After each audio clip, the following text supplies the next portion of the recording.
Voilà. Est-ce que tout est OK? Est-ce qu'on peut commencer? Oui? OK, très bien. Donc, merci à tous à toutes et toutes d'avoir répondu quand même assez nombreux à ce premier webinaire. Un environnement, un modèle de société à réinventer. Je vous présente directement les intervenants qui prendront la parole pendant le webinaire et à qui vous pourrez poser vos questions en fin de conférence. Donc, je propose de commencer par Adrien Plonteux, qui est chargé d'études environnement à la Ligue de l'enseignement et de l'éducation permanente. Il a fait un petit signe. Bonjour à tous. Arnaud Collignon, qui est chargé de mission énergie à Inter-Environnement Wallonie. Je suppose que vous le voyez aussi. Et Julien Vastenakels, qui est doctorant au Centre d'études du développement durable à l'ULB. Bonjour. Bonjour. Donc, merci à vous. On vous revient vite. Hop. Alors, moi, je fais une petite introduction et puis la parole est à vous. Donc, les problèmes environnementaux sont de plus en plus pressants. Le changement climatique représente 60% de l'empreinte écologique de l'humanité. Il est donc notre plus grosse menace. Ce réchauffement aura de nombreuses conséquences néfastes et certaines sont assez connues, comme l'augmentation des événements climatiques extrêmes tels que les sécheresses, les ouragans, la fonte de la banquise, donc la montée du niveau des eaux. On le sait, on ne peut pas continuer comme ça. Donc, dans ce webinaire, on parlera des réponses, dans un premier temps, on parlera des réponses actuelles des politiques et des sociétés face à ces questions. Ensuite, on verra si ces politiques sont efficaces et si elles suffiront pour rester sous les limites permettant à la planète de se régénérer. Enfin, on verra qu'il existe des alternatives qui pourraient être mises en place.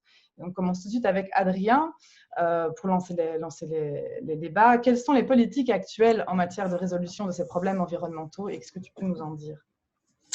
Merci Maud, bonjour à tous. Donc, je vais vous présenter un peu la vision de la réponse des politiques, en tout cas pour ceux qui sont au pouvoir, et c'est aussi la vision, on va dire, économique. C'est moins la vision pour les partis écologistes et un peu moins aussi par les partis de gauche, même si c'est un peu plus ambigu. En général, les politiques reposent sur un seul pilier qui est les technologies. On a chez les politiques cette croyance que les technologies euh, ont toujours résolu les problèmes par le passé et donc on pense que les technologies vont encore réussir à nous aider à l'avenir. Je vous ai mis ici, je vais vous partager mon écran, une citation de Bart de Wever qui va vraiment dans ce sens. Il dit que c'était une interview faite pendant les manifestations des jeunes pour le climat en 2019. Il disait que les jeunes ne doivent pas croire aux scénarios d'apocalypse ni aux prédictions de malheur qui exigent que l'humanité fasse des changements irréalistes. Les jeunes doivent avoir confiance en l'avenir et en la force de l'innovation. S'ils se penchent sur le passé, ils verront que l'humanité a toujours rencontré des problèmes majeurs, mais que nous avons toujours trouvé des solutions grâce à l'innovation. Donc ça va vraiment dans ce sens des technologies qui vont nous sauver. Et je ne sais pas pourquoi je n'arrive pas à changer. Oups, une seconde. Je vais refaire mon partage. Oui, alors je vous repartage. Ça va, vous voyez, Charles Michel? Oui. Ça va. Et donc ici, une citation de Charles Michel, à l'époque où il était encore Premier ministre, qui disait, pour aller dans le même sens, que pour répondre aux problèmes environnementaux, je crois que les sciences et l'innovation sont une des clés très importantes. Elles nous permettront de réconcilier la question du développement et de la durabilité. Je ne suis pas naïf, mais je pense que le génie humain, la force créatrice de l'humanité, ont souvent réussi à relever des défis qu'on croyait insurmontables. Donc voilà, ces deux politiques vont dans ce sens des technologies. C'est des politiques de droite, mais voilà, dans le monde, c'est quand même la vision qui est encore assez dominante. Et alors, pour mettre en place, voilà, je vous ai mis ici deux technologies qui sont par exemple envisagées. Donc, par exemple, d'arriver à faire des avions qui seraient sans énergie fossile. Ici, c'était Solar Impulse qui était le premier avion à faire un tour du monde complet sans utiliser d'énergie fossile. Ça date de 2014. Ici, on a d'une des technologies les plus à la mode pour le moment, enfin qu'on pense qu'ils vont pouvoir nous aider à l'avenir, enfin si elles parviennent à être mises à grande échelle. C'est des techniques qui permettent d'enlever des gaz à effet de serre de l'atmosphère C'est-à-dire que, comme vous le savez, les gaz à effet de serre sont les gaz qui provoquent le réchauffement climatique. Et si on arrive à enlever le gaz à effet de serre, le CO2, par exemple, de l'air, eh bien, on arrête le réchauffement climatique. Et donc, ces machines que vous voyez sur le côté gauche euh, arrivent, à petite échelle en tout cas, à enlever du gaz carbonique de l'air. Et après, on peut soit le mettre sous sol, et alors comme ça, ben, on enlève le réchauffement, ou alors on peut réutiliser ces gaz à effet de serre pour faire de nouvelles choses. Et là, par exemple, cette chaise sur le côté droit a été faite à partir de méthane, qui est un autre gaz à effet de serre.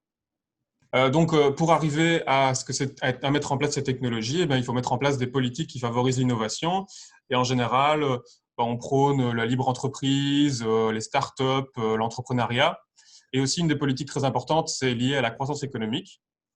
La croissance économique qui, en gros, permet de récolter davantage d'argent. Par exemple, grâce à cette croissance économique, les entreprises vont pouvoir avoir de l'argent pour pouvoir faire de la recherche et du développement. Et grâce à cet argent supplémentaire, elles vont mettre en place des nouvelles technologies. Et ces nouvelles technologies vont permettre de baisser l'impact environnemental, en tout cas d'après cette vision. Et donc, voilà, comme vous voyez sur ce graphique, pour le moment, la croissance économique, l'économie provoque des problèmes environnementaux. Et on pense ces politiques penseraient qu'à partir d'un certain seuil, l'impact environnemental serait diminué. Et alors, il existe une autre vision qui est celle de dire que la croissance économique est de toute façon extrêmement importante pour l'humanité, de manière générale, et que ce qu'il faut arriver à faire, c'est mettre en place des politiques qui permettent de continuer la croissance économique et en même temps de diminuer l'impact environnemental. Donc, c'est ce qu'on appellerait faire de la croissance verte, qui est quelque chose que vous avez déjà sans doute entendu parler, c'est dit souvent par les politiques. Et pour arriver à mettre en place cette croissance verte, tout cela repose sur les innovations et donc de nouveau, c'est les technologies qui entrent en jeu. Et donc, on a un peu bouclé la boucle de cette manière-là. Voilà pour les réponses politiques. Tu as parlé à un moment de responsabilisation individuelle. C'est vrai qu'on renvoie beaucoup les individus à leurs responsabilités, à leur capacité d'action. Julien, je voulais voir avec toi politiquement, c'est dangereux de faire ça? C'est une question. Ben oui, ça présente certains enjeux et certains dangers, c'est aussi très inefficace. Alors voilà, je vous partage ma présentation. Je ne sais pas si vous la voyez. Oui. Donc vous connaissez peut-être ou peut-être pas la légende du colibri dans laquelle il y a eu un immense incendie de forêt.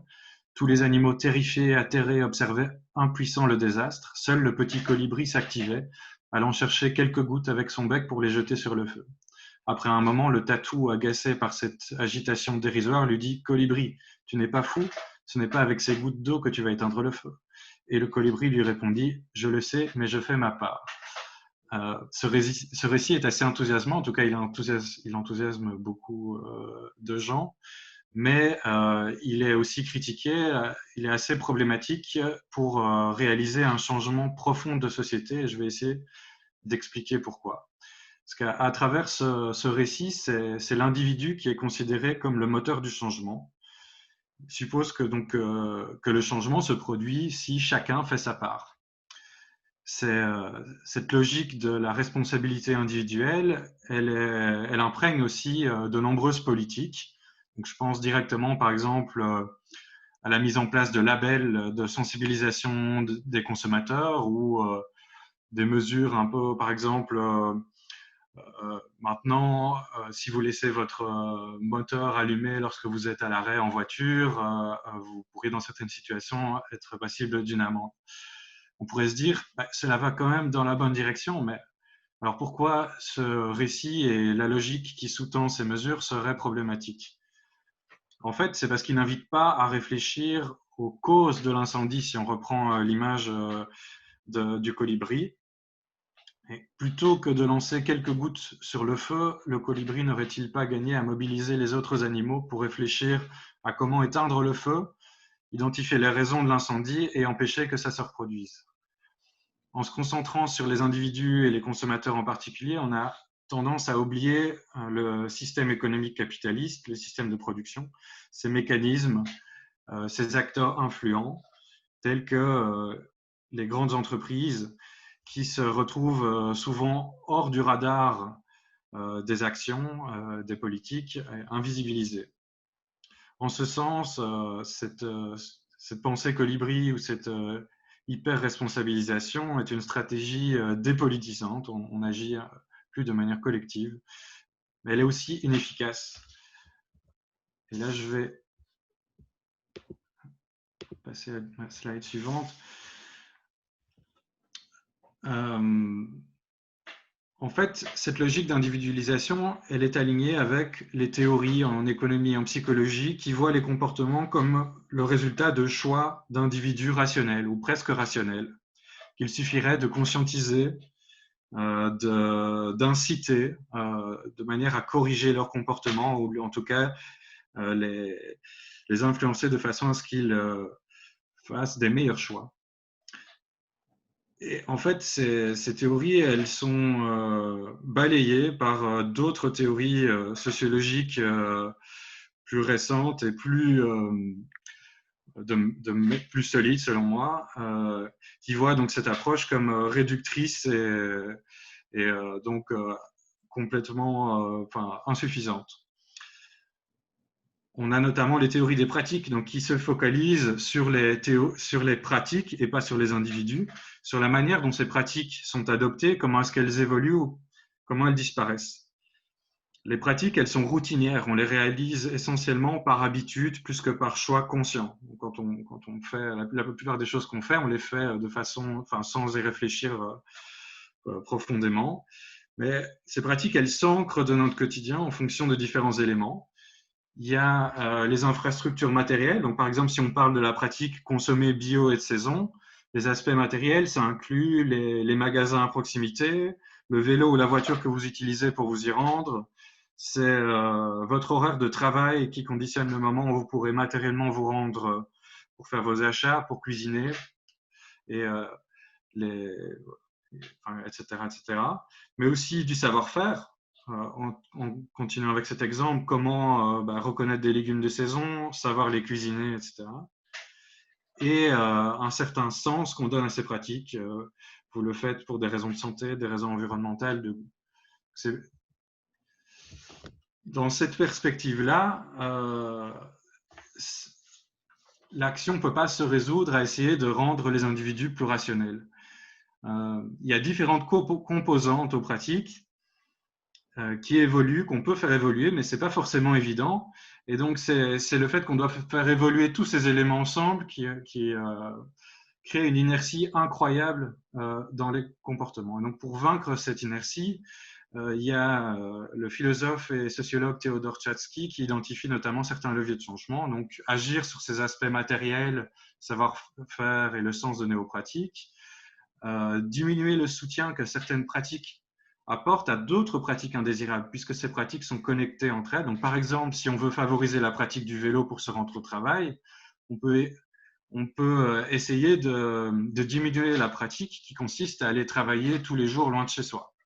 Et donc, en incitant typiquement une prime à l'achat d'un vélo aurait peu de sens si d'un autre côté, on n'a pas un soutien qui est apporté de manière à réduire d'autres pratiques. Et puis, il faut faciliter l'adoption de pratiques souhaitables et l'abandon de pratiques indésirables. Bien sûr, pour adopter la pratique du vélo, il faut des infrastructures matérielles qui la facilitent, des pistes cyclables, du matériel roulant, des distances à parcourir qui soient raisonnables, etc. Et donc, puisqu'elles sont connectées entre elles, ces pratiques ne peuvent pas être considérées séparément. Si on contente de changements localisés, il y a un risque de produire des effets rebonds, dont va parler, je crois, Adrien juste après. Et donc, dans ce sens, une transition sociale et écologique nécessite des changements systémiques. Oui, tout à fait. Adrien, tu as prévu de nous parler de l'effet rebond? Oui, c'est ça. Julien, tu peux peut-être enlever ton partage. Ouais. Oui, je vais vous parler d'effet rebond parce que c'est quelque chose qui est assez peu connu et qui pourtant explique en bonne partie pourquoi les politiques actuelles seront et sont pour le moment assez peu efficaces pour réduire l'impact environnemental mondial. Donc, un effet rebond, c'est un phénomène qui se produit à chaque fois qu'une action que vous réalisez se fait avec moins d'énergie qu'auparavant. Par exemple, quand je décide de moins chauffer ma maison, eh bien, je rentre dans ce cadre. Quand je décide de changer de voiture pour prendre une voiture qui consomme moins de carburant, je rentre aussi dans ce cadre. Quand je décide d'acheter de seconde main au lieu d'acheter des nouveaux vêtements, par exemple, je rentre de nouveau dans ce cadre. Donc, ça englobe tous les cas de figure où il y a une baisse de l'énergie consommée. Et en fait, cette baisse de l'énergie consommée, comme je vais vous le partager si ça veut bien marcher. Hop. Alors, voilà. Comme vous voyez sur ce diagramme, une baisse de la consommation d'énergie, ça provoque chez les individus une baisse une économie d'argent. Et en fait, cet argent-là, vous allez en faire quelque chose. Dans tous les cas, vous n'allez pas le laisser simplement dans votre matelas, vous allez le reconsommer d'une manière ou d'une autre. Vous allez peut-être acheter de nouveaux meubles, vous allez peut-être décider de partir en avion, etc., etc. Et donc, ce qu'on remarque, c'est que en fait, vous avez baissé votre impact environnemental d'un côté, mais en fait, vous le réaugmentez de l'autre. C'est un peu un système de vase communicant où on aurait baissé son impact d'un côté, mais on l'aurait réaugmenté de l'autre. Alors, parfois, on est un petit peu gagnant, parfois, on est un petit peu perdant, mais au total, on n'y gagne pas grand-chose. Je vous ai mis ici une illustration de cela, où on aurait une personne qui aurait changé son système de chauffage. Et grâce à ça, sur le long terme, elle a économisé de l'énergie, mais elle a aussi économisé de l'argent, du coup. Et grâce à ça, elle va partir une fois en vacances supplémentaires.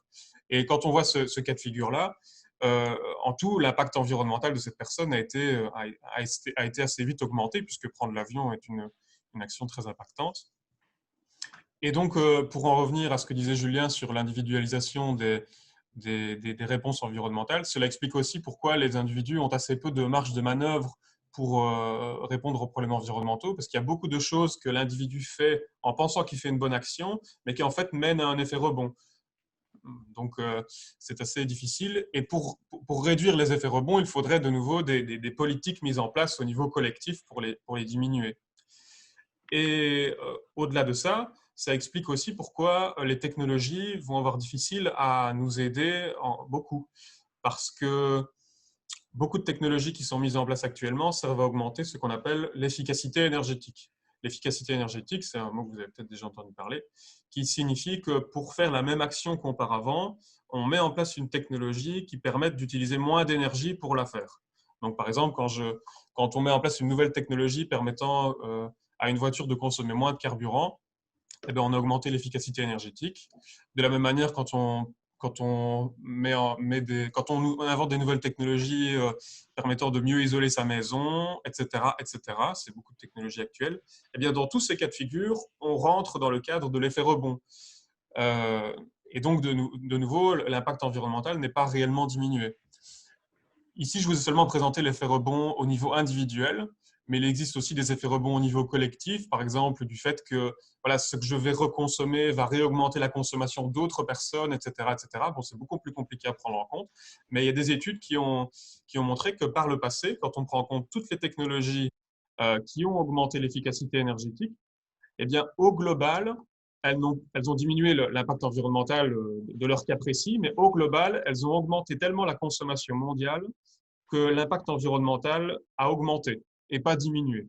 Donc, c'est contre-intuitif, mais ce genre de choses mènerait plutôt, en tout cas dans le système actuel, à une augmentation de l'impact environnemental. Et donc, les technologies sont plutôt contre-productives. En tout cas, pour les technologies dont je mentionne ici, il y a d'autres technologies qui ne rentrent pas exactement dans ce cadre. Par exemple, quand on parle des énergies renouvelables, ça ne rentre pas exactement dans ce cadre.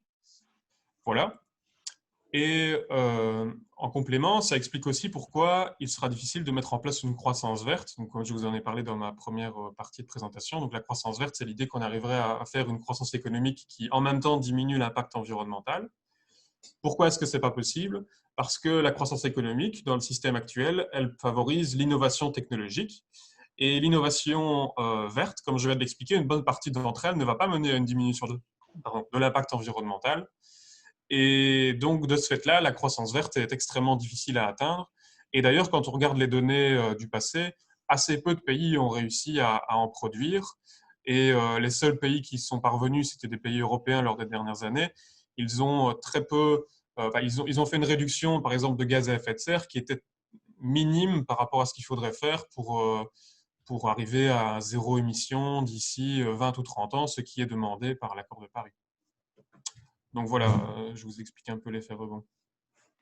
Il me semble que Arnaud, de ton côté, toi, tu as un exemple concret à nous partager avec la question de la mobilité automobile. Tu es là, Arnaud? Alors oui, je suis bien là, je suis bien là. Je vais partager mon écran. Pom-pom.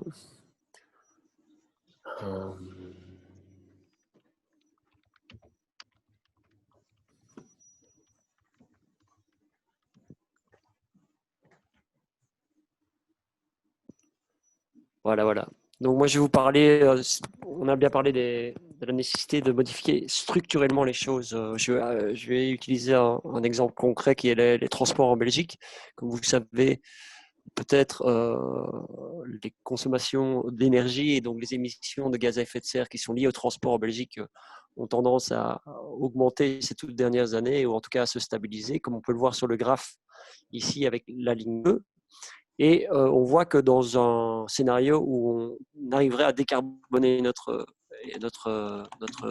et à se mettre en ligne avec l'accord de Paris, à décarboner notre économie, notre société, il faudrait suivre la ligne rouge et que vous voyez donc effectivement, on doit arriver à des réductions de gaz à effet de serre qui sont drastiques.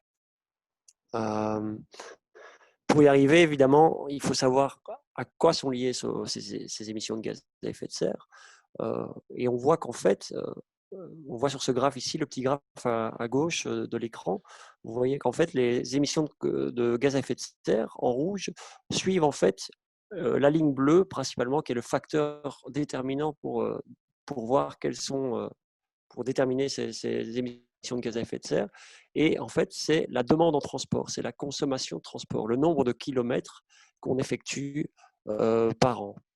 Alors, pour répondre à la question des transports et pour essayer de diminuer les émissions de gaz à effet de serre, la proposition qui est le plus souvent faite dans une structure, dans une vision technologiste des choses, c'est évidemment la voiture électrique. On voit qu'évidemment, et vous avez certainement entendu parler de ça, elle pose énormément de questions, notamment par son poids, sa puissance, et qui font que sa consommation d'énergie augmente. Pour un exemple, une voiture aujourd'hui, elle fait plus ou moins 1,7 tonne, 1,5 tonne, une voiture à consommation de diesel ou d'essence, alors par exemple une Tesla, telle que celle de la Tesla S, qui est la voiture qui est mise là sur la photo, elle fait 2,5 tonnes. Et il y a une loi de la thermodynamique qui est assez simple, qui fait que pour déplacer, c'est la petite métaphore que je propose sur le dessin, c'est que pour déplacer 2,5 tonnes, il faut beaucoup plus d'énergie qu'1,5 tonne. Et donc, la conséquence de ça, c'est qu'on risque d'avoir une explosion des consommations énergétiques. Et ces consommations d'énergie, il faut évidemment la produire, cette énergie. Et donc, on risque de déplacer le problème. Alors évidemment, ça pose la question d'où vient cette électricité, d'où vient l'énergie. Mais vous avez compris l'enjeu qui est de ne pas chercher à déplacer. Et dans une vision structurelle des choses, si on veut changer structurellement les choses, on va plutôt essayer de voir, justement, de toucher à cette ligne bleue, de toucher à cette demande de transport. Comment est-ce qu'on touche à cette demande de transport qui influence? Et là, pour voir ça, il faut vraiment voir pourquoi est-ce qu'il y a une demande de transport en augmentation. Et la demande, elle est évidemment directement liée à l'endroit où on vit. Plus on vit dans une zone éloignée de nos zones de vie, les zones de vie, c'est les zones où l'on travaille, les zones où on va faire nos activités, nos loisirs, où on va apporter les enfants au sport ou que sais-je, eh bien, plus on va avoir une consommation importante de transport individuel. Ici, sur la carte que vous voyez, en rouge, c'est l'endroit où les consommations de transport sont les plus élevées pour se rendre à son travail. On pourrait répéter la même logique avec le même genre de carte pour toutes les consommations de transport. Et on voit bien que c'est l'aménagement du territoire qui est le facteur déterminant de nos consommations de transport. Donc, si l'on veut changer et diminuer les émissions de gaz à effet de serre, soit on passe par une vision technologiste, c'est la voiture de société, et là, on déplace le problème, soit on s'attaque à la structure même de la société, c'est-à-dire la manière dont on occupe le territoire, l'aménagement du territoire. Vous voyez que ce n'est pas une fatalité. Ici, on a un aménagement du territoire extrêmement dispersé sur le territoire en Belgique. Donc, c'est le bas de l'écran. Vous voyez la frontière belge avec Anvers à gauche, où on a vraiment en rouge les zones d'habitation qui sont dispersées partout sur le territoire. Et au nord, c'est la Hollande. Et là, vous voyez qu'on a fait le choix en Hollande d'une habitation beaucoup plus concentrée. C'est tout ça pour vous montrer que ce n'est pas une fatalité en matière d'aménagement du territoire et qu'on peut très bien décider de recentrer. Alors, ça ne veut pas dire tous vivre à Bruxelles, au centre-ville, hein, bien entendu, mais ça veut dire en tout cas vivre sur un modèle à la hollandaise, dans des habitats beaucoup plus concentrés dans les petites villes, les villages et les centres.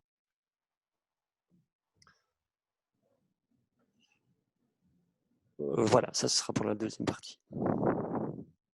Ok, donc maintenant je retourne, je pense, vers Julien. Toi, tu as prévu de présenter quelques modèles économiques alternatifs pour répondre aux enjeux climatiques. Oui, c'est ça. Alors, je vais vous partager de nouveau mon écran. Donc, j'ai prévu de parler de la théorie du donut, qui fait de plus en plus parler d'elle, et de la décroissance. Alors, la théorie du donut, elle a été proposée par une économiste britannique issue d'Oxfam, Kate Raworth, qui d'ailleurs travaille actuellement avec le gouvernement de la région Bruxelles-Capitale, avec Barbara Tract, je crois, pour la mettre en œuvre au niveau de Bruxelles. Donc, elle part du constat que notre modèle économique est à la fois injuste, socialement destructeur de l'environnement, que, comme l'a dit Adrien, on ne peut pas se reposer sur le progrès technologique, ni sur les actes individuels d'ailleurs. Alors, elle propose une boussole pour dessiner un futur qui préserve les écosystèmes, les ressources naturelles et la santé de la planète dont on dépend tous, et à la fois satisfaire les besoins de chacun des habitants de la planète. Alors, pourquoi un donut?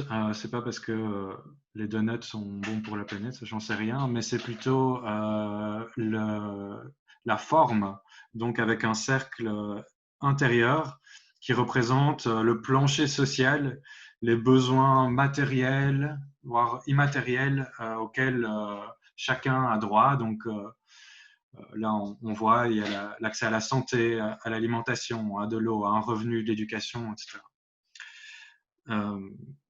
C'est non exhaustif, c'est plutôt la démarche qui est importante. Et le cercle extérieur, lui, représente le plafond, les limites de la planète qu'il ne faut pas dépasser. Et donc, l'idée, c'est qu'on se retrouve dans ce donut et pas au fond du trou ou complètement ailleurs. Et donc, il faut... Donc, Kate Raworth, elle a proposé cette théorie avec un certain nombre de principes qui visent à repenser le sens de l'économie et son lien avec l'environnement, tel que revoir le modèle basé sur la croissance en utilisant d'autres indicateurs alternatifs au produit intérieur brut, qui est l'idée de viser une économie qui ne vise pas à produire chaque année toujours plus. Par contre, elle ne propose pas spécialement des mesures spécifiques pour atteindre cette vision. Elle refile, entre guillemets, la patate chaude après aux décideurs. Donc, c'est un peu le reproche qu'on pourrait faire à ce modèle. Mais il y a d'autres modèles qui peuvent être complémentaires à ça. Donc, je pense notamment à la décroissance, qui est une autre alternative intéressante. Alors, voilà. Donc, la décroissance, c'est un processus volontaire, négocié démocratiquement et socialement équitable, de réduction de l'échelle de nos économies, donc, qui vise à ce qu'on produise et consomme moins, de manière à respecter les limites biophysiques de la planète. Alors, décroissance, c'est un mot qui fait peur parfois, parce qu'il fait penser à récession, crise économique, voir un certain président de parti, un grand parti belge de droite, à associer décroissance et confinement, par exemple. Tout ça est évidemment tout à fait inexact, puisque les crises économiques, récessions, etc., ne sont pas volontaires, ne sont pas négociées démocratiquement ni socialement équitables. Et de toute façon, la crise économique, elle n'est même pas gérée en utilisant des indicateurs environnementaux pour la gérer. Donc, ce mouvement de la décroissance, il a quelques pistes pour aller vers ça, pour aller vers ces limites biophysiques.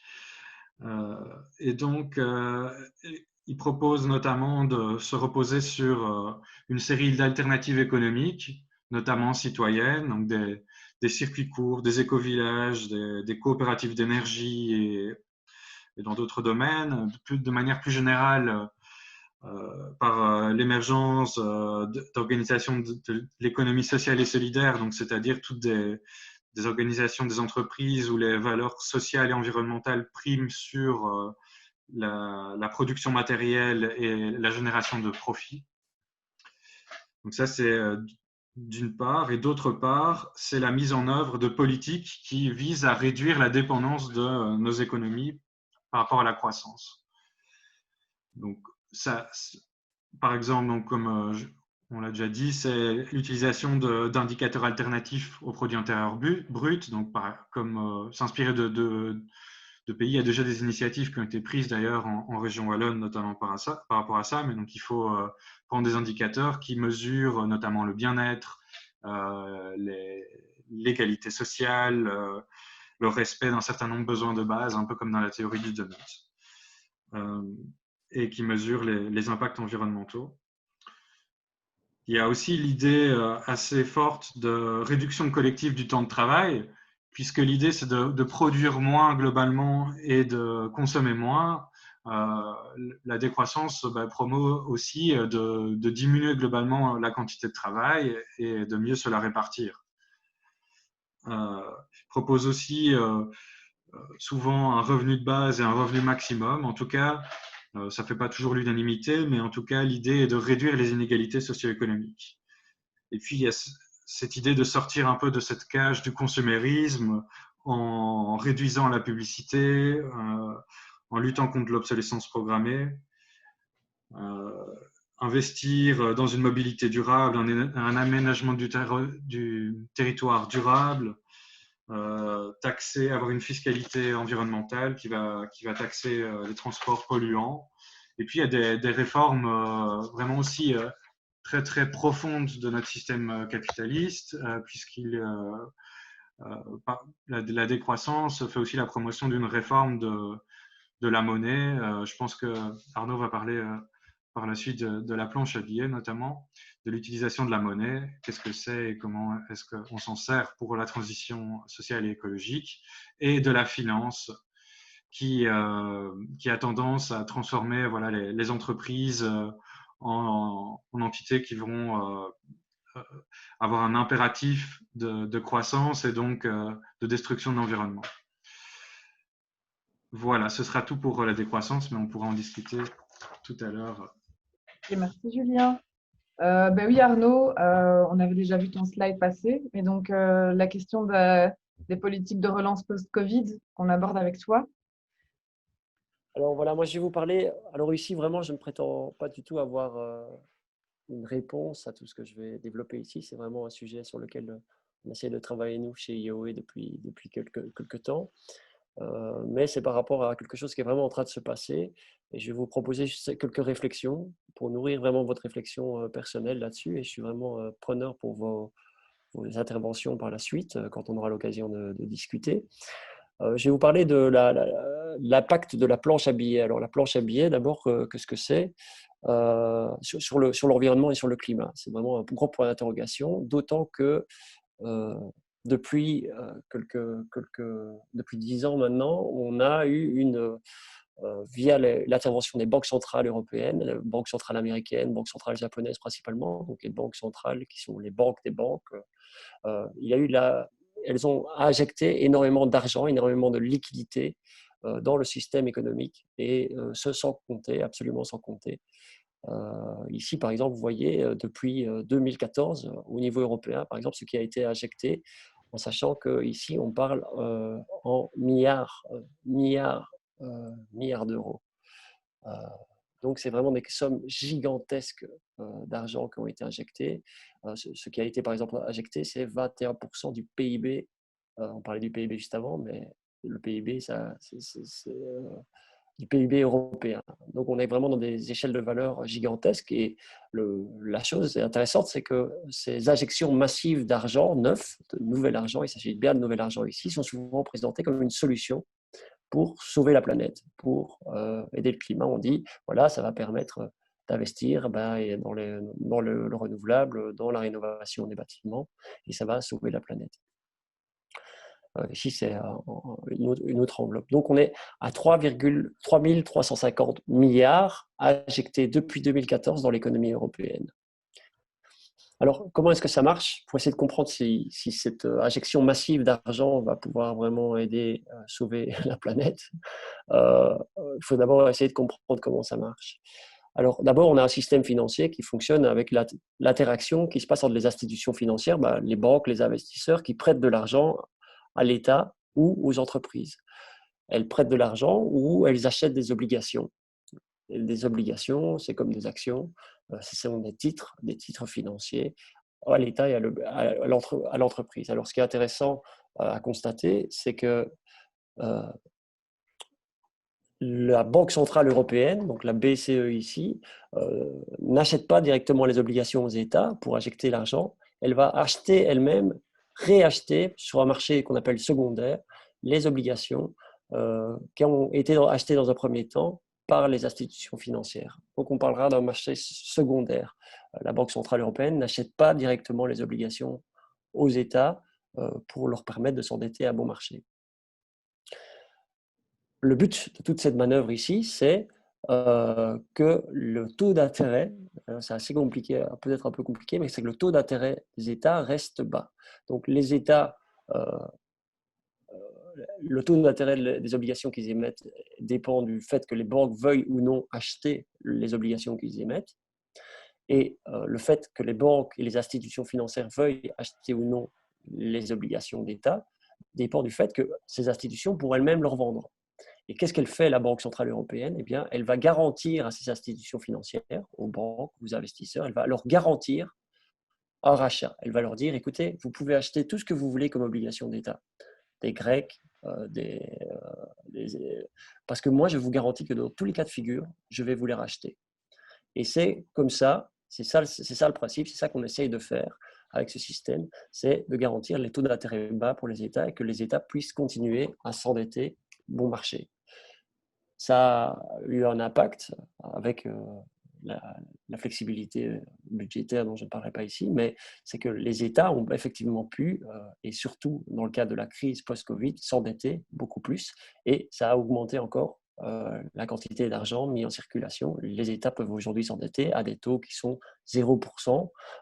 La Wallonie a par exemple acheté des obligations qui étaient en dessous de 0% sur 5 ans. Ça veut dire que théoriquement, l'institution financière donne de l'argent pour acheter l'obligation wallonne.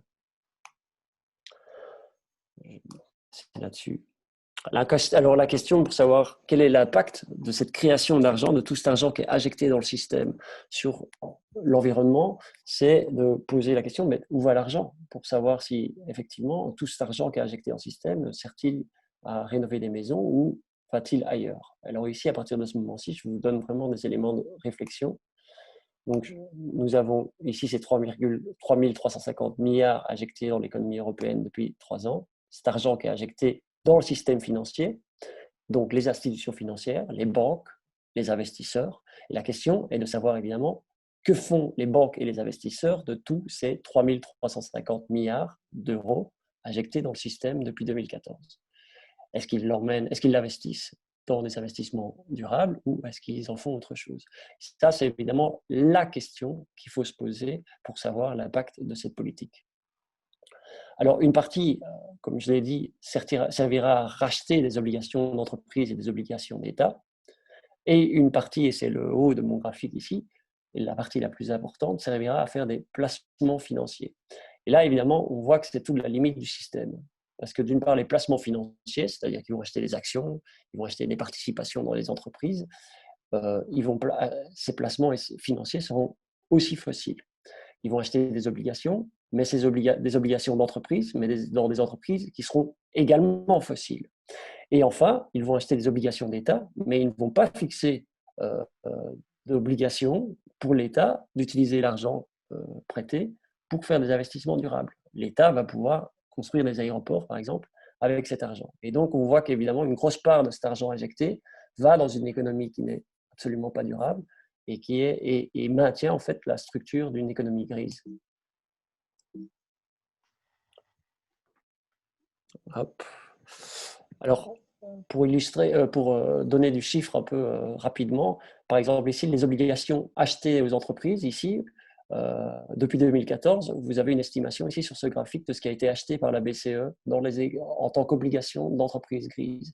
Donc, vous voyez que tout ce qui est en orange, en rouge, en noir, c'est fossil fuel, donc l'industrie pétrolière, le transport carbone intensif, donc les voitures, les aéroports et tout ça, et les industries énergie intensive, donc intensives en énergie. Donc on voit qu'une grosse part de l'argent va même directement nourrir des entreprises qui sont normalement les entreprises qu'on devrait réguler pour sortir de la surconsommation d'énergie.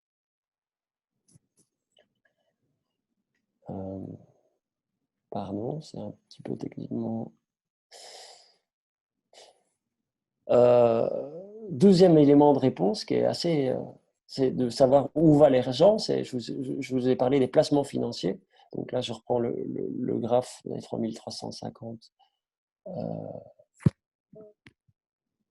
millions. Et la question, c'est de savoir, est-ce que ces investissements est-ce que cet argent va dans des investissements publics? Des investissements publics, par exemple, dans le rail ou dans la SNCB. Et là, on voit qu'en fait, je ne vois pas, en fait, j'ai du mal, parce que je ne vois pas l'écran que je partage avec vous, donc j'ai du mal à voir ce que vous voyez.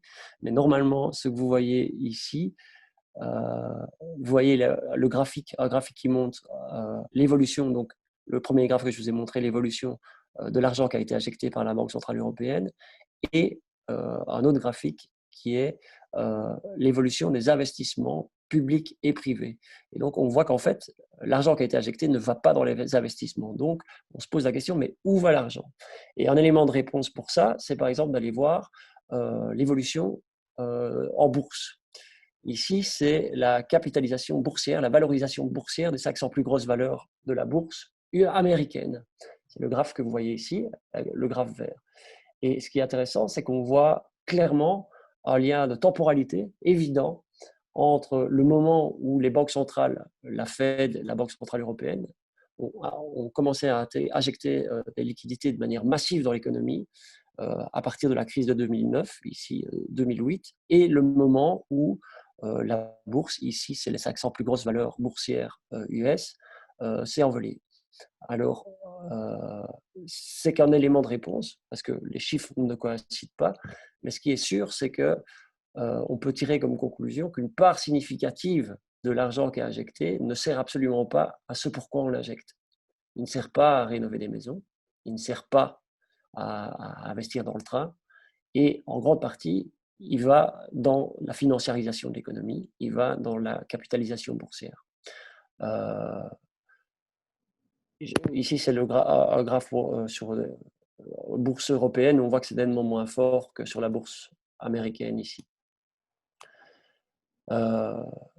Voilà, donc cela amène une série de questions, de savoir, on injecte de l'argent dans l'économie en disant c'est pour sauver la planète, mais en pratique, qu'est-ce que ça fait sur le long terme, sur le court terme pour le climat? La vraie question derrière, c'est comment est-ce qu'on peut veiller à ce que les investissements durables, effectivement, augmentent.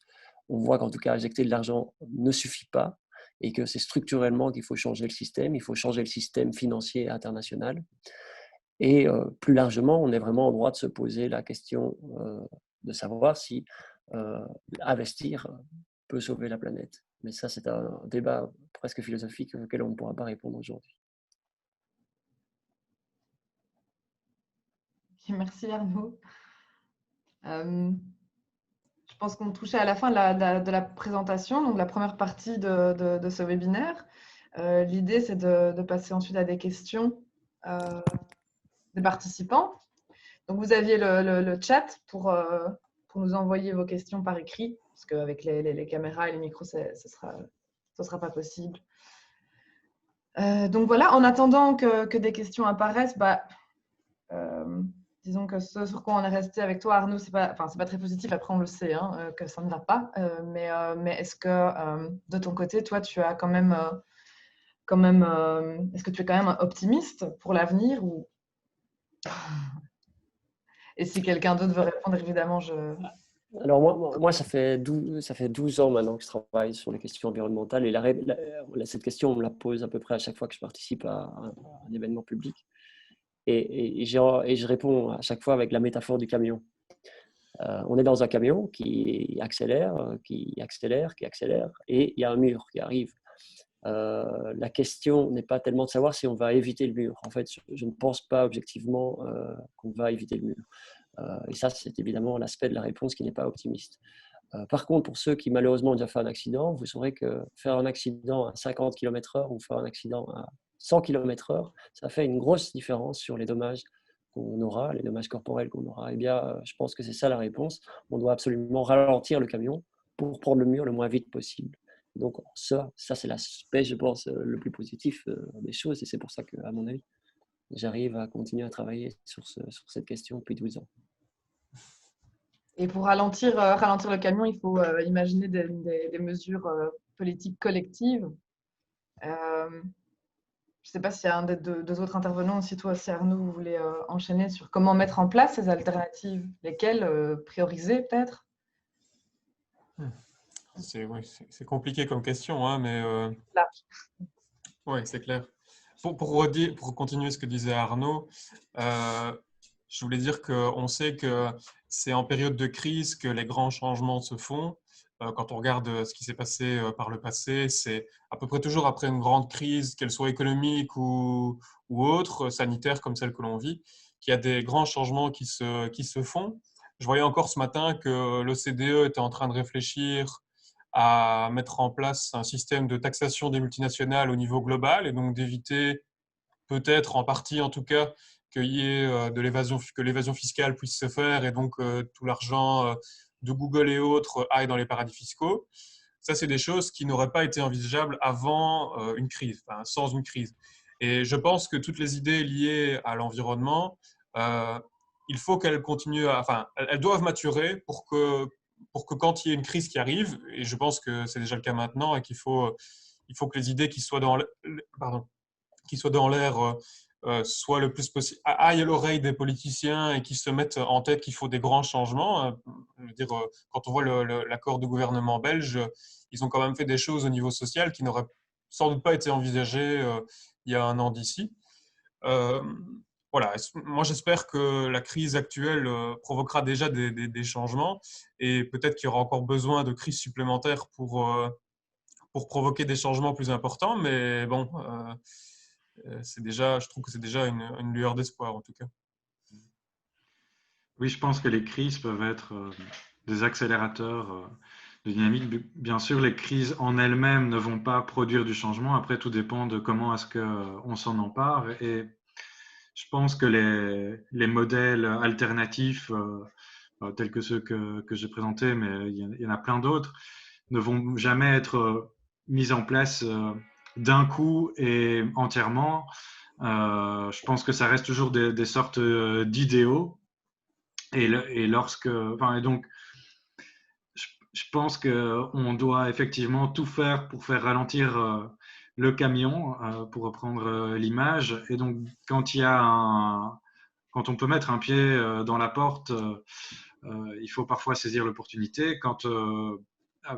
Voilà, à différents niveaux. Donc, il y a au niveau politique, il y a des citoyens qui lancent des collectifs. qui arrivent parfois à lancer des dynamiques sur des territoires, par ricochet à influencer des politiques. Et donc, quand je critiquais l'individualisation, la responsabilité individuelle, c'est pas pour dire que chaque acte individuel est inutile, mais je pense qu'il faut juste le resituer par rapport à des changements plus systémiques.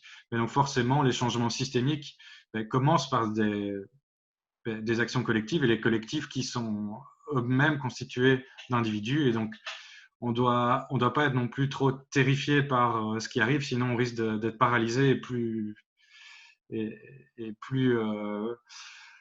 ne plus agir. Alors qu'en fait, petit à petit, c'est possible que des réformes se mettent en place et qu'à un moment, une accélération se passe et qu'on arrive à des changements plus larges. Je vois ici une question de Antonia, je ne sais pas si vous la voyez aussi. Je la lis telle quelle. Donc, elle dit, en tant que citoyen, citoyenne, comment pensez-vous qu'il est possible d'inciter ces changements collectifs et structurels? Donc, c'est quand même pour revenir un peu à la personne, comment est-ce qu'on peut, en tant que citoyen? C'est évidemment le nœud du problème. Mais par exemple, si je prends mon exemple de l'aménagement du territoire, la réponse à la mobilité, c'est l'aménagement du territoire. On doit changer la manière dont on occupe le sol.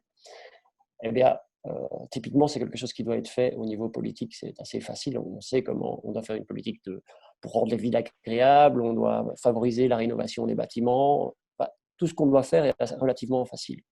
Pourquoi est-ce que ça ne se fait pas? Parce que les politiques qui doivent le faire, en l'occurrence, c'est Willy Borsuk qui a la compétence au niveau wallon aujourd'hui, n'osent pas le faire. Ils n'osent pas le faire parce que électoralement, ce sera casse-gueule. Pourquoi? Parce que les gens veulent une 4 façades sur une crête à la campagne. Et ce qui est marrant, c'est que si on se pose la question de savoir, ben moi qui suis un bobo urbain typique, je regarde autour de moi, mes amis aussi veulent une maison 4 façades sur une crête, la plupart du temps vivre à la campagne. Donc là, il y a vraiment, à la fois, il y a les réponses structurelles, mais on sait que dans un système, en tout cas démocratique, le frein principal, c'est qu'il faut porter le message de dire on est prêt au changement.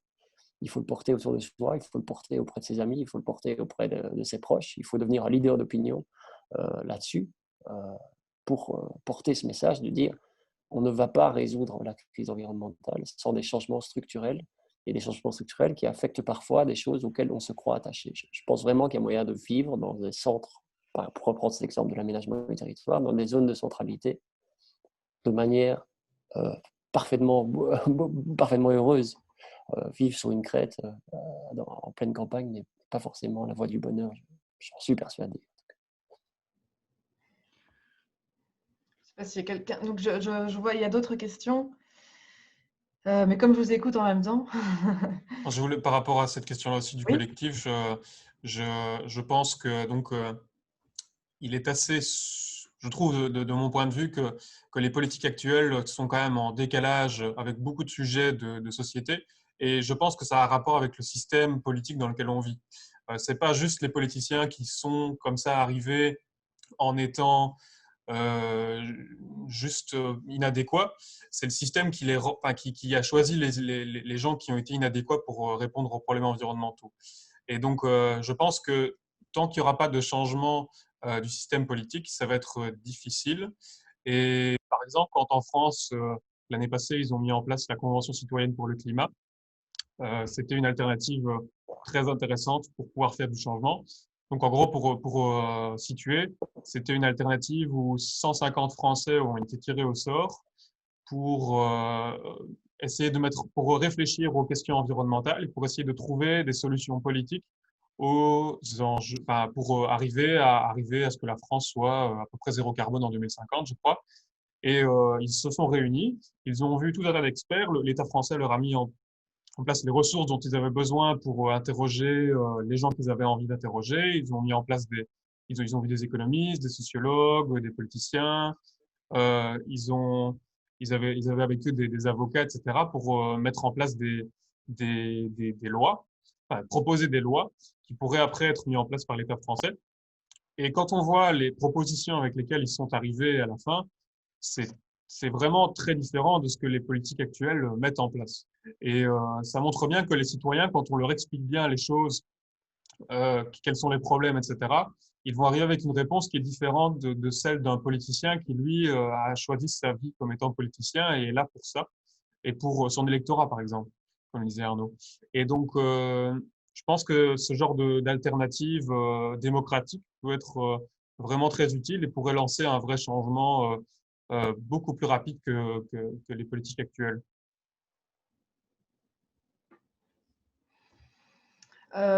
Merci. Je ne sais pas si quelqu'un a une question. Bon, si vous pouvez les adresser éventuellement, hein, éventuellement aux personnes, après, on peut essayer de… La question de l'argent de Nelly. Nelly, oui? Est-ce que je la lis? Est-ce que tu peux la résumer, toi qui l'as lu? C'est la question de l'argent, hein, la question de… c'est bien celle de Nelly. Ah non, non, pardon. Ah oui, c'est la question de José Angeli sur la question de l'argent. La question de savoir du salaire poche, les gens qui disent oui, mais enfin, nous. Mais ça, c'est vraiment pas évident, évidemment. Les partis, le mouvement de gauche parle toujours de renforcer le pouvoir d'achat. Et évidemment, renforcer le pouvoir d'achat, ça peut paraître contradictoire avec tout ce qu'on vient de raconter. C'est assez évident. La question, en fait, c'est que la réponse à ça, je pense ma réponse à ça, ce serait que le pouvoir d'achat, on ne doit pas le renforcer. On ne doit pas le renforcer pour tout le monde, en tout cas. Et c'est la question des consommations et quelle consommation. Et ça s'inscrit dans les limites du donut dont on parlait tout à l'heure. Et on sait qu'en Belgique, d'une part, globalement, en moyenne, la population est assez aisée, financièrement et matériellement. Et on sait qu'une part importante de cette population est même très aisée, a des standards de vie très aisés. Et je pense que si cette personne-là, personne qui vit de manière très aisée, vous dit oui, mais moi, mon pouvoir d'achat, je veux quand même continuer à pouvoir voyager plusieurs fois par an en avion, avoir une maison où j'habite tout seul sur une crête qui fait 450 mètres carrés, la réponse doit être, écoutez, je ne vais pas vous mentir.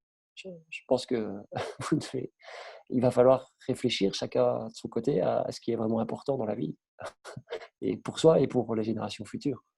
Par contre, évidemment, si la personne qui pose cette question est dans une situation de précarité, la réponse sera forcément toute différente, et il y a énormément de gens qui vivent dans une grande précarité énergétique, qui pourraient être affectés par certaines des mesures structurelles qu'on propose. Et il est absolument crucial que toutes les mesures qu'on propose de changement structurel n'affectent pas les plus pauvres, mais par contre modifient certainement de manière structurelle et profonde les comportements des plus riches.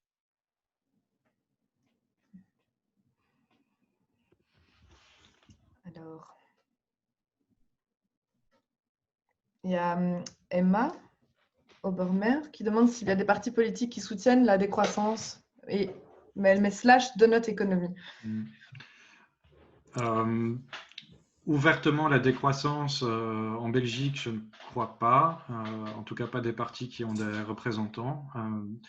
Après, voilà, chez Ecolo, ils développent notamment une vision de la prospérité sans croissance, qui est une variante de la décroissance. Ça n'utilise pas tout à fait les mêmes termes. Et ils ne reprennent pas, ils ne se revendiquent pas pleinement la décroissance, mais on peut retrouver des similitudes dans ce qui est défendu.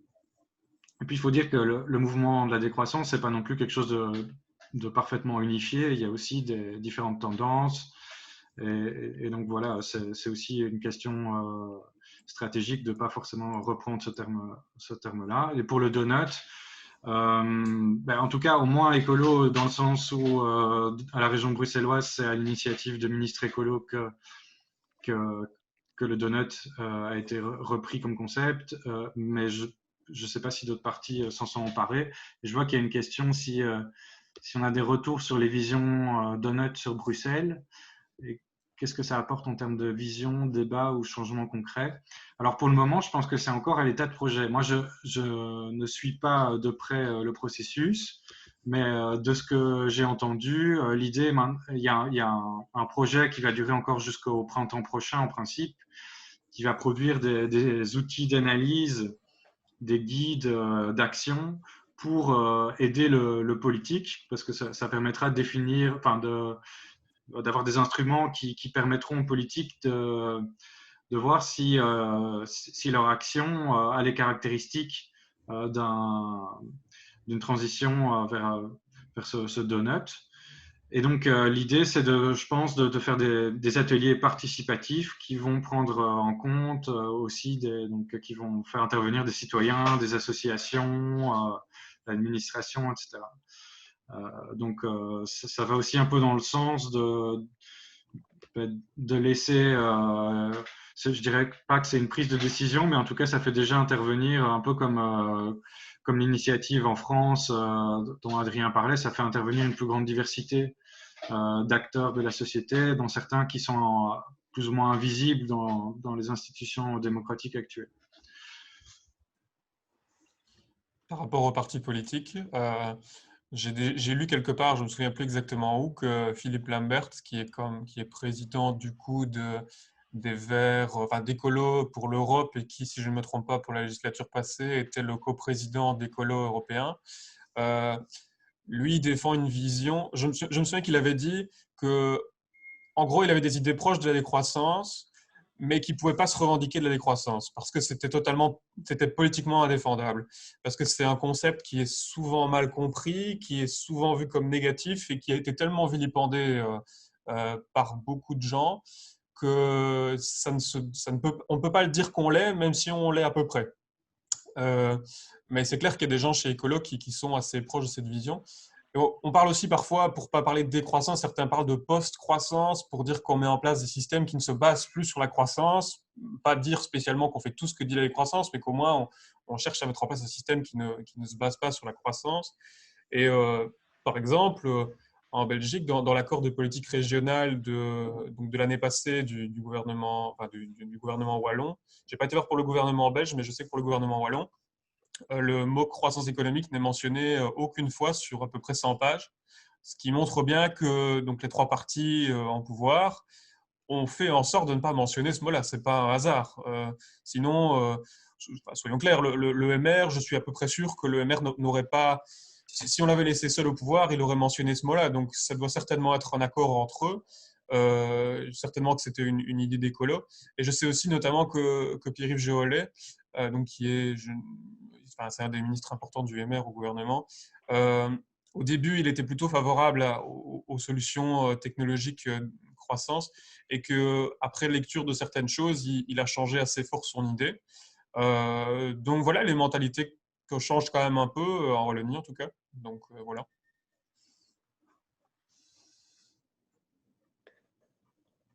Si on a… Oui, Arnaud, tu as repéré une question qui s'adressait à toi ou… J'essaie de suivre, j'essaie de suivre l'ordre. Oui, Donc, j'essaie de revenir aussi. comment susciter les prises de conscience. Oui, Le rôle de voilà. l'enseignement, évidemment, dans le cadre de ce forum, ça m'a l'air vachement, forcément intéressant. Et moi, j'ai vraiment envie de dire que je n'ai pas de réponse à ça parce que, en fait, je ne suis pas souvent dans le milieu de l'enseignement, mais je connais un peu les parents. Et j'imagine que les enseignants doivent se situer dans la même chose. C'est-à-dire qu'on a beaucoup parlé du fait que les consommations et les consommations excessives étaient structurelles. Mais ça se trouve forcément, ça se retrouve forcément très fort chez les adolescents où voilà, ils sont suscités de toutes parts par de la publicité, par du réseau social, par leur GSM auquel ils sont accrochés toute la journée et qui les pousse à un certain modèle de consommation et de surconsommation. Et parfois, en tant que parent et je suis sûr en tant que prof, on se retrouve totalement démunis par rapport à ça. Donc, moi, je serais vraiment… je pense que le rôle de l'enseignement est hyper crucial, évidemment, parce qu'on doit justement réussir à trouver le moyen de leur apporter autre chose comme modèle, parce que si on ne change pas un autre modèle qui est enviable, un modèle qui est désirable pour les ados, mais aussi pour tout le monde, on n'y arrivera pas. Et c'est certain que l'enseignement joue un rôle fondamental là-dessus. Mais je pense qu'objectivement, on n'a pas encore trouvé la manière de le faire et que la réponse passera certainement par… il va falloir détricoter le modèle qui donne l'envie et qui crée l'envie.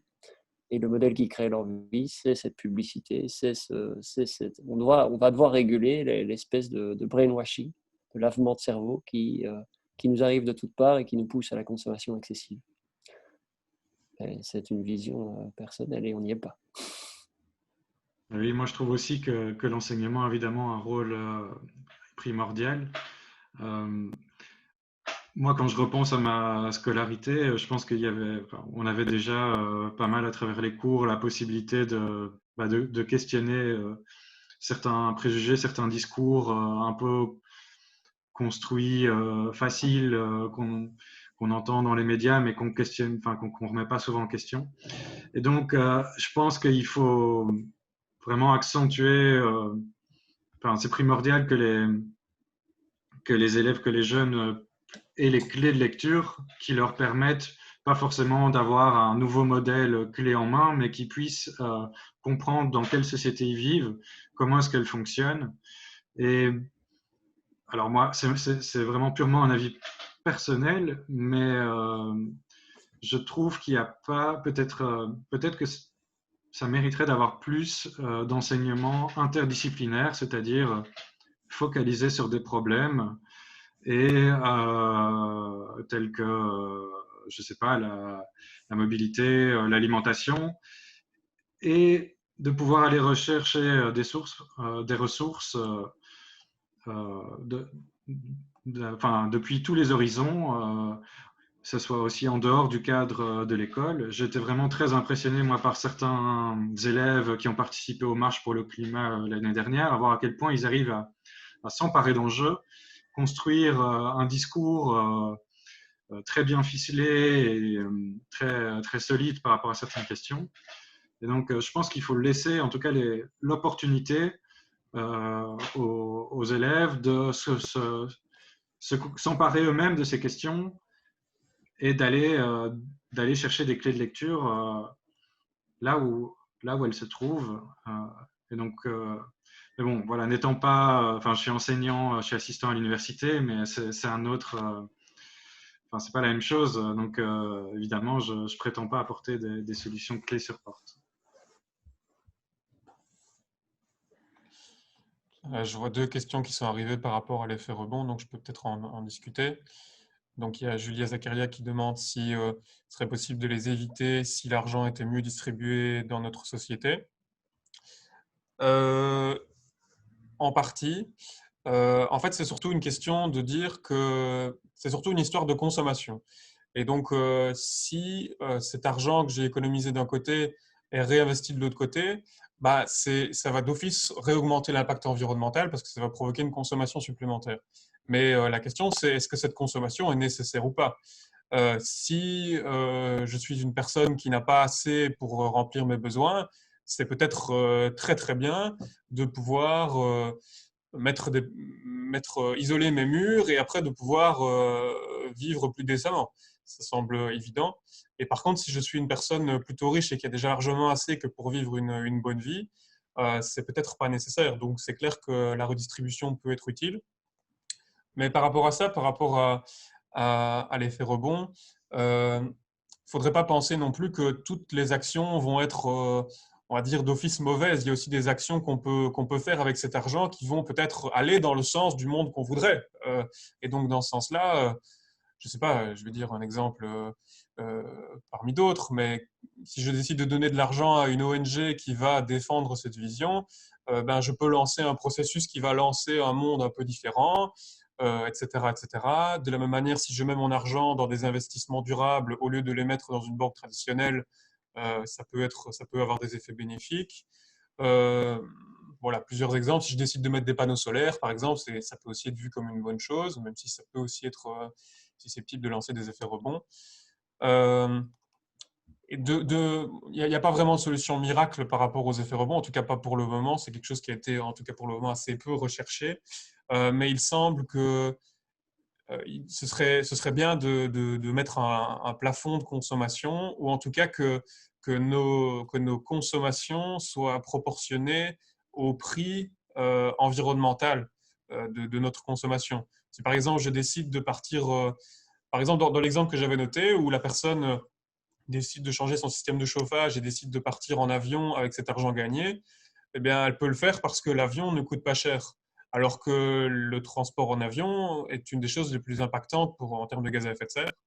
Et donc, il faudrait que nos produits coûtent quelque chose qui soit proportionnel à leur impact environnemental. Si au lieu de pouvoir avoir un billet Ryanair qui coûterait 30, 40 euros, il coûtait 150 ou 200 euros, eh ben, les gens partiraient mécaniquement moins en vacances et alors l'effet rebond serait d'office moins important puisqu'on on pourrait se payer des choses, on pourrait se payer avec cet argent que des choses qui seraient pas trop mauvaises pour l'environnement. Et donc, dans ce cas-là, on diminue largement les effets rebonds,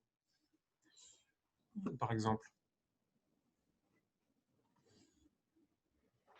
Oui, je crois que quand il y a une efficacité énergétique qui peut être améliorée, en contrepartie, il faut trouver des mesures qui permettent de ne pas, de pas augmenter. Donc l'exemple, là dans le chat, je vois des ampoules LED. Voilà, on a plus d'ampoules LED maintenant on pourrait avoir tendance à créer plus d'éclairage parce que ça consomme moins.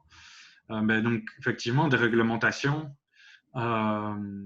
peuvent être prises directement pour limiter l'effet rebond. Et après, comme Adrien explique, ça peut aussi être en utilisant le mécanisme de prix, ça peut être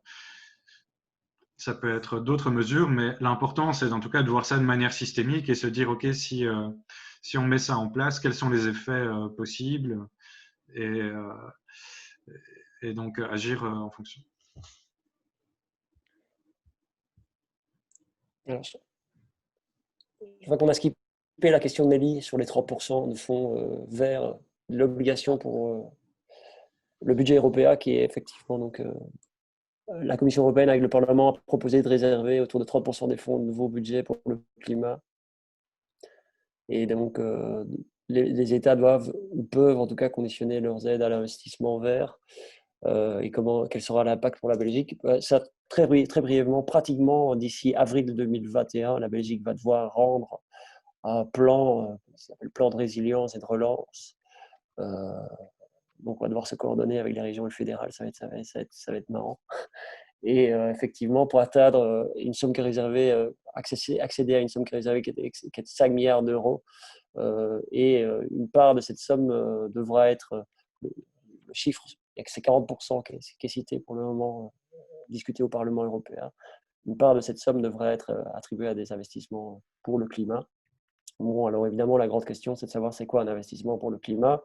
Il y a eu un effort gigantesque qui a été fait au niveau européen pour essayer de définir ça. On appelle la taxonomie. Si vous allez voir la page sur la taxonomie européenne, c'est qu'est-ce qui est vert, qu'est-ce qu'un investissement vert. Ils ont essayé de définir. C'est pas mal, hein. Franchement, ce qui a été fait, c'est quand même assez impressionnant. D'autant que certaines choses qui auraient pu se retrouver ne s'y retrouvent pas. Je pense à des centrales nucléaires, par exemple.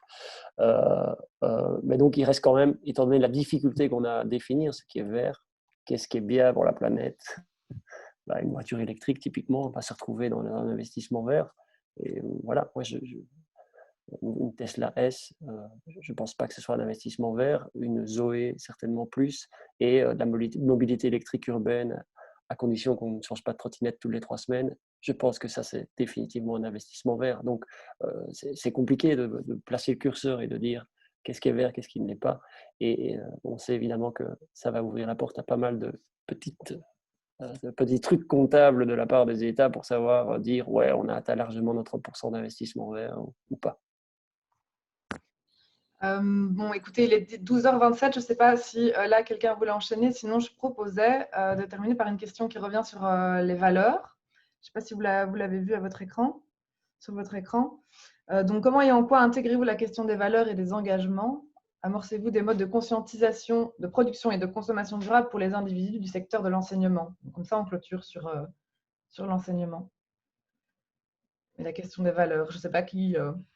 Moi, je veux bien commencer, mais j'imagine que les deux, Arnaud et Adrien, auront aussi quelque chose à dire.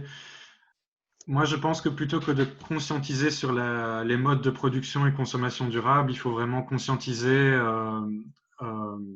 sur en fait, apporter une conscience politique aux aux individus, que ce soit dans le secteur de l'enseignement ou ailleurs. C'est-à-dire qu'il faut qu'ils aient une conscience de ces modes de consommation et de production, mais pas seulement pour savoir quoi faire à un niveau individuel, mais donc je pense qu'il faut développer une forme de conscience de l'engagement qu'on peut avoir, que ce soit à travers des mouvements sociaux comme les marches pour le climat, mais il y en a plein d'autres, de plus ou moins radicaux.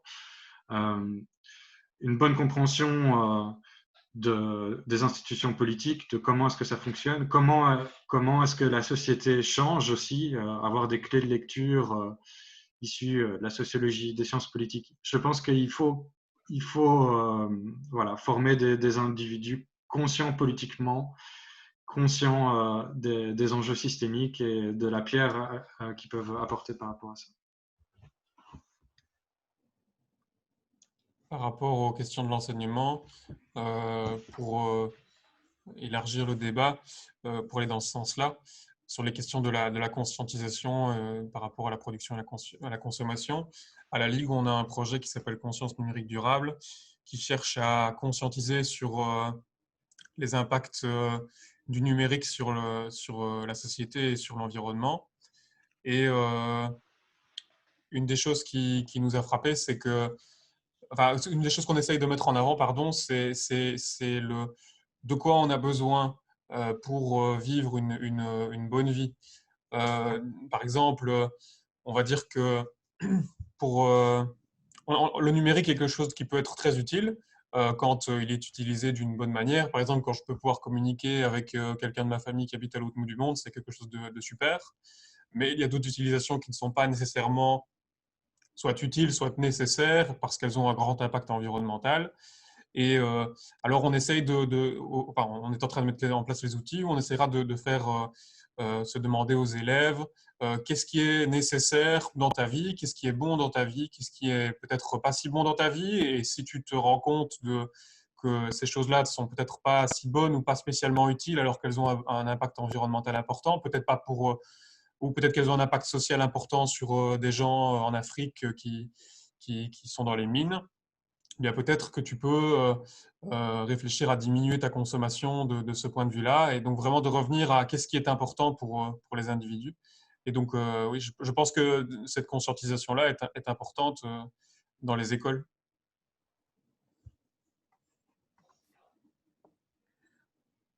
Alors, je ne sais pas s'il y a Juste un autre sur ce sujet. pour terminer brièvement en disant qu'on est des êtres, je pense qu'on est des êtres de désir, alors ça on pourrait en discuter, mais on est des êtres de désir et donc il faut créer un futur désirable, un modèle désirable. Et pour le moment, c'est un énorme défi qu'on a ici, c'est de proposer une alternative au modèle extrêmement désirable qu'on a en face de nous. Et je pense vraiment qu'il y a moyen de proposer quelque chose qui a de la gueule, quoi, quelque chose qui donne envie. Et c'est ça l'enjeu. Si on arrive avec le bateau en disant c'est pas bien, on n'y arrivera jamais. Il va falloir essayer de trouver quelque chose pour de montrer qu'en fait ce qu'on propose est simplement une option la plus désirable possible, celle qu'on a envie de passer, celle qui donne le plus envie en fait. Ça va être chaud. C'est le grand défi des 10 prochaines années. Ok, merci beaucoup.